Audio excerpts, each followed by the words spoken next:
Welcome to the Mental Militia, uniting minds and freeing souls from the bonds of mental slavery and ruling class manipulation.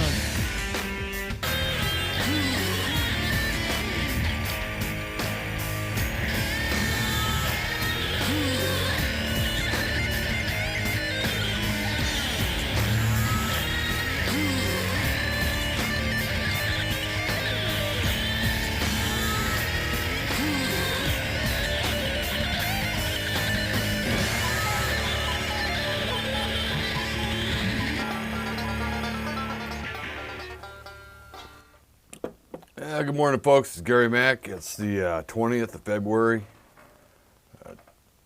Tuesday? Yeah, 2024. Having a couple more technical difficulties today. What I did over here was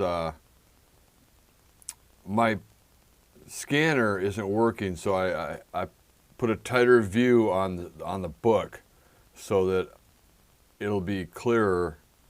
Because when you zoom in, it gets kind of fuzzy if you zoom in digitally in the software program, in the editing program. So, excuse me. So anyways, so what I'm going to do today is continue with the lesson. And also, my keyboard isn't working for some reason. I have a wireless keyboard and that's not working. Maybe it's the Beatles Juice t-shirt that I'm wearing. But anyways, so let's get right into it, shall we? I'll cut back to the book. All right, we're on the second chapter of the study manual, and all right, that would be page 23. We talked about why studying yesterday and a little bit about looking up your words and stuff. Today, we're going to talk about the barriers to study. All right, here we go. All right, chapter 2, the barriers to study.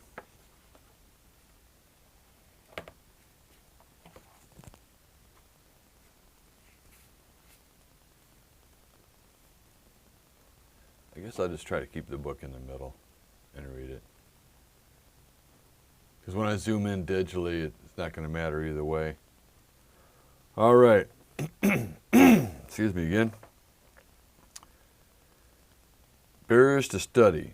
It has been discovered that there are 3 definite barriers. I'm going to read the footnote. Barriers, things that hold apart, separate, or hinder. I'll read the sentence again. It has been discovered that there are 3 definite barriers which can block a person's ability to study and thus his ability to be educated. These barriers actually produce physical and mental reactions. If one knows and understands what these barriers are and how to handle them, his ability to study and learn will be greatly increased.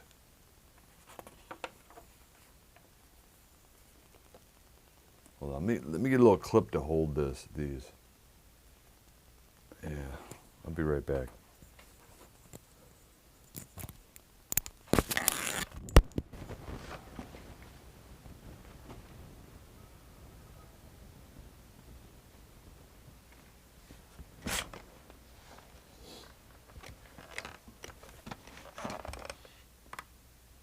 Whoa, damn.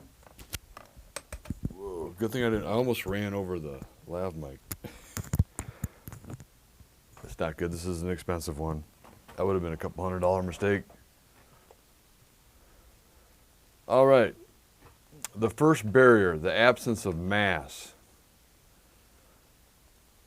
The mass of a subject refers to the parts of that subject which are composed of matter and energy and which exist in the material universe. For example, if one were studying how to operate tractors, the mass would be the actual tractor as opposed to the theory. All right, footnote. Theory. That branch of an art or science dealing with knowledge and its principles and methods rather than with its practice. See also science in the glossary. Okay, let's see, we have science. Science, knowledge based on observed facts and tested truths arranged in an orderly system.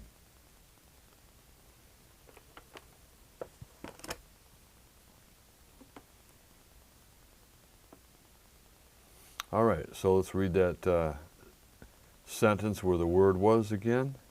All right. For example, if one were studying how to operate tractors, the mass would be the actual tractor as opposed to the theory of tractors or data on the development of tractors, etc. Trying to educate someone without the mass that he is going to be involved with can make it very difficult for him. Imagine trying to learn how to run a tractor with no tractor to look at. Okay, here's the instructor going, today's lesson is about tractors. This guy he has no idea in his mind what a tractor is, and this guy has an idea of a tractor, so, you know, he looks like he's a little bit more there. This guy looks a little confused. All right. Such an absence of mass can actually make a student feel squashed. You know, feel kind of heavy. It's like, you know, feeling kind of heavy, like, oh, you know, it's a burden on you. All right. Okay.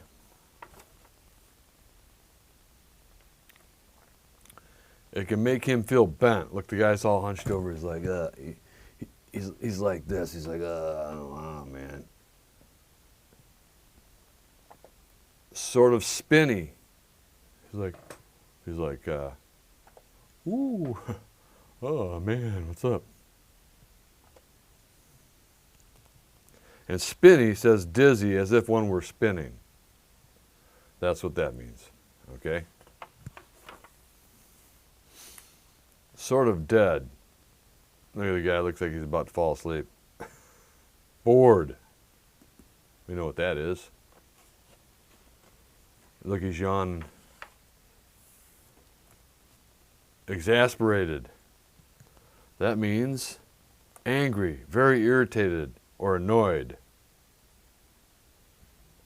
I'm thinking my friend Mark doesn't understand why his students aren't getting it, because they're not understanding all the objects that he's talking about. He does show some pictures, so he's got some degree, but that looks like Mark when he gets mad at his students right there. Mark Passio, great guy. If he is studying the doingness, okay, here's the footnote for doingness. The action of creating an effect. But by doing is meant action, function, accomplishment, the attainment of goals, the fulfilling of purpose, or any change of position in space. All right. If he is studying the doingness of something in which the mass is absent, this will be the result. If one is studying about tractors, the printed page and the spoken word are no substitute for having an actual tractor there. Photographs or motion pictures are helpful because they represent a promise or hope of the mass of the tractor.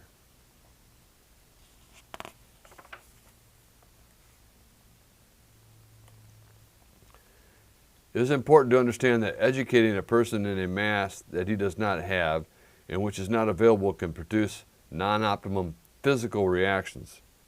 Okay, non-optimum. Not the most favorable or desirable or best. This guy's saying, okay, a tractor is a big, it has wheels and I still don't get it. All right. If you're trying to teach a fellow all about tractors, but you did not show him any tractors or let him experience the mass of a tractor, he would wind up with a face that feels squashed, with headaches, and with his stomach feeling funny. He would feel dizzy from time to time, and often his eyes would hurt.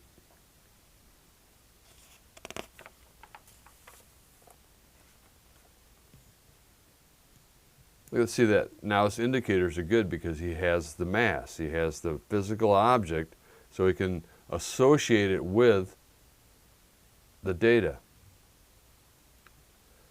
This datum has great application For example, if a child were studying and felt sick and it was traced back to a lack of mass, the positive remedy would be to supply the mass, the object itself, or a reasonable substitute, and the child's sickness would rapidly clear up.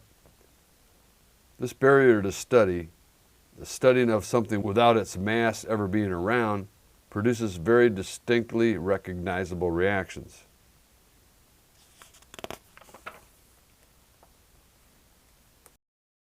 All right, well, here's the drill. Write down how you would handle these situations. 1. You have just bought a new motorcycle. It is outside and you are ready to start reading the owner's manual. Why should you study the manual? Where should you study the manual? Why? 2. Your friend is learning about different types of engines, but has no idea what they look like. The engines are not there to show him. How could you help him? All right, good. Let's go to the second barrier of study. All right, the second barrier, too steep a gradient. A gradient is a gradual approach to something taken step by step, level by level, each step or level being of itself easily attainable, so that finally quite complicated and difficult activities can be achieved with relative ease. The term gradient also applies to each of the steps taken in such an approach. When one hits too steep a gradient in studying a subject, a sort of confusion or a reelingness, which is state, quality, or instance of having a whirling feeling in one's head, being or becoming confused, like, look at this guy, right here. When one hits too steep a gradient in studying a subject, a sort of confusion or reelingness results. This is the second barrier to study. Say you were to find a person who was studying about engines, and he was confused and sort of reeling. Whirling, spinning around, confused. That confused look on his face right there. You would know that there had been too much of a jump. Here's a jump in the footnotes, an abrupt change of level, either upward or downward. You would know that there had been too much of a jump from studying one type of engine to studying a more complicated type of engine. The person did not really understand something about the first type of engine, but jumped to studying the next type of engine, and this was too steep a gradient for him. The person assigns, that means thinks of as caused by or coming from a motive, a reason, etc.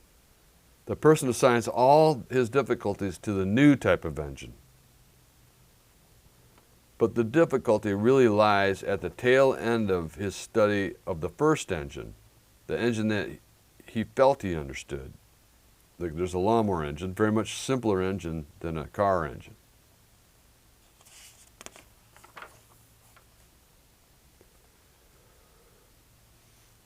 The remedy for too steep a gradient is to cut back the gradient.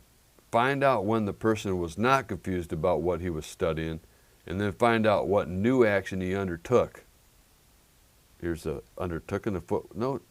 Took upon oneself as a task, performance, etc. Attempted.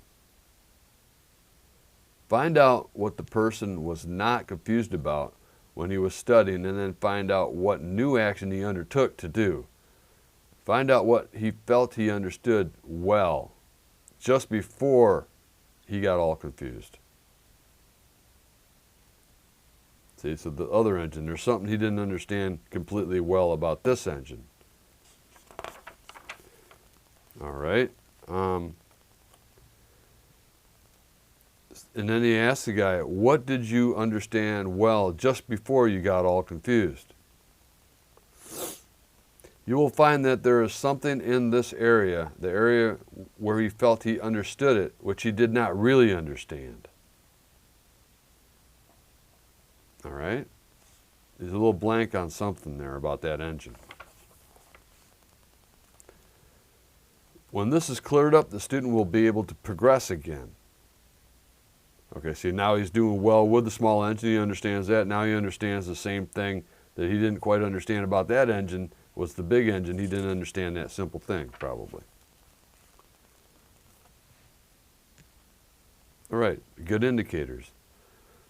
This barrier of too steep a gradient is more evident and most applicable in activities in which there is doingness involved, but it also applies to subjects that are mainly concerned with thought. When a person is found to be terribly confused on the second action he was supposed to do, it is safe to assume that he never really understood the first action.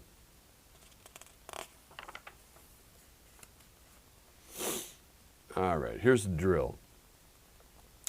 Write down how you could handle these situations. 1, you are learning how to swim. You just learned how to float in the water, and now you are being taught to swim across the pool. But you are having trouble with this. What should you do? 2, write down an example of a time that you hit too steep a gradient in studying something, or you observed someone else hitting too steep a gradient. Describe what occurred. How could you have handled this using the data in this chapter? All right, let's go to the third and final barrier to study, and that is the most important barrier, the misunderstood word. And we talked about that yesterday a little bit in the first lesson. All right. The third and most important barrier to study is the misunderstood word. A misunderstood word is a word which is not understood or wrongly understood.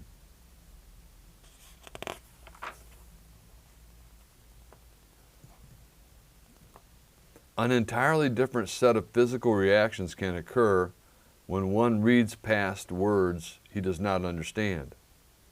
Reading on past a word that it was not understood gives one a distinctly blank feeling or a washed out feeling,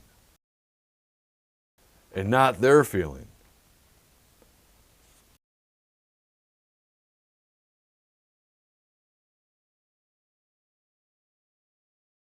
A sort of nervous hysteria can follow that.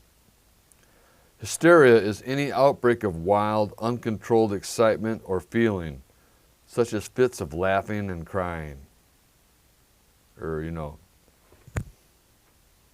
just feeling really uncomfortable. He doesn't look very comfortable.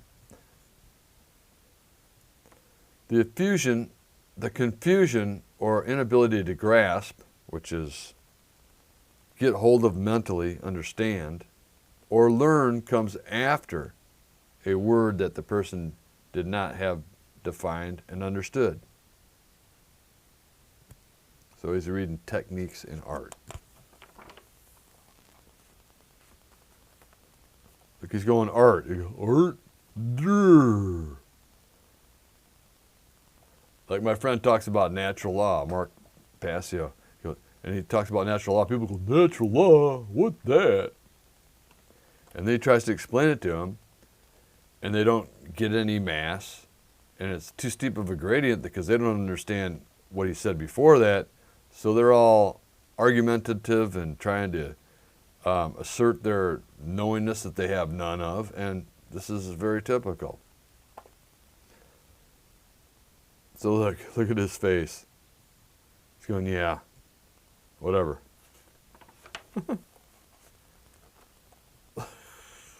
Falling asleep. Teacher's saying to him, no, you're doing it all wrong. And he goes, what does he know? This is ridiculous. Art isn't important anyway.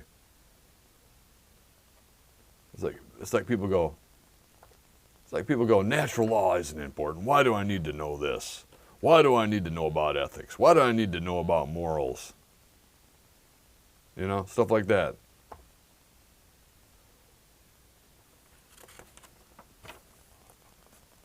This clip is getting too small now. Oh, anyways. A misunderstood definition. Definition. A statement of the meaning of a word. Or a non-comprehended. Not grasped mentally, not understood. A misunderstood definition or a not comprehended definition or an undefined word can even cause a person to give up studying a subject and leave a course or class. Leaving in this way is called a blow. How's that art course? I dropped it. The teacher didn't know anything. It's not important anyhow. A person does not necessarily blow because of the other barriers to study, lack of mass, or too steep a gradient. These simply produce physiological phenomena. Phenomenon is the facts or occurrences or changes perceived by any of the senses or by the mind. These simply produce physical phenomena, the other two barriers to study. But the misunderstood word can cause a student to blow. What word didn't you understand? Forget it. Maybe I'm not cut out to be an artist. Maybe I should study something else instead.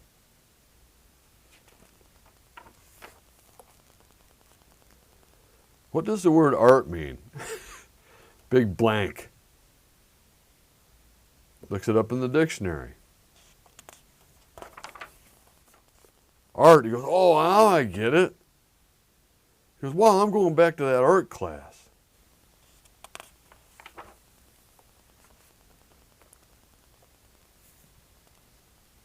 The misunderstood word is much more important than the other two. The misunderstood word establishes aptitude, which is quickness to learn or understand, and lack of aptitude.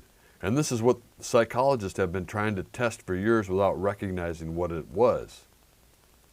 It is the misunderstood word. This is all that many study difficulties go back to, and it produces such a vast, which is very great in size, extent, amount, etc., panorama, which is range, amount, or extent of variation. This is all that many difficulties go back to, and it produces such a vast panorama of mental effects that it itself is the prime factor involved with stupidity and many other unwanted conditions. The prime factor would be the chief, most important factor, any condition or circumstance condition that brings about a result. So, it is the prime factor involved with stupidity and many other unwanted conditions. There is some word in the field of art that the person who is unable to do that field did not define or understand, and that is followed by the inability to act in the field of art.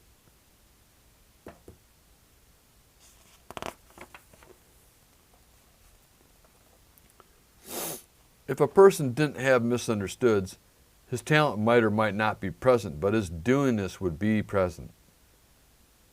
We can't say that Joe would paint as well as Bill, but we can say that the inability of Joe to paint compared to the ability of Joe to do the motions of painting is dependent exclusively, so as to exclude all except some particular object, subject, etc., solely. So we can't say that Joe would paint as well as Bill, but we can say that the inability of Joe to paint compared with the ability of Joe to do the motions of painting is dependent exclusively and only upon definitions. Exclusively and only upon definitions. This is very important because it tells one what happens to doing this, and it also tells one that the restoration of doing this depends only upon the restoration of understanding of the misunderstood word. This is very simple technology. It is a sweepingly fantastic discovery in the field of education and has great application. Sweepingly means including a great deal, very broadly. The discovery of the importance of the misunderstood word actually opens the gate to education. And although this one has been given last, it is the most important of the barriers to study. All right, here's the drill. Write down how you would handle these situations. 1. You have been taking a course on how to manage your money. You have decided you do not want to continue with the course or go back to class. What would you do to handle this? 2. Your friend is learning how to sew. Her instructor is having a difficult time with her because she can't figure out how to do collars. No matter how much it is explained or demonstrated to her, she still can't get it. She is about to give up on the whole subject. How would you handle this? All right, folks. Well, that's it for today. I hope you enjoyed the lesson and made it all the way through and you didn't start yawning or there wasn't a word you didn't understand or it was too steep of a gradient for you. But tomorrow we'll be doing chapter 3, Understanding Words.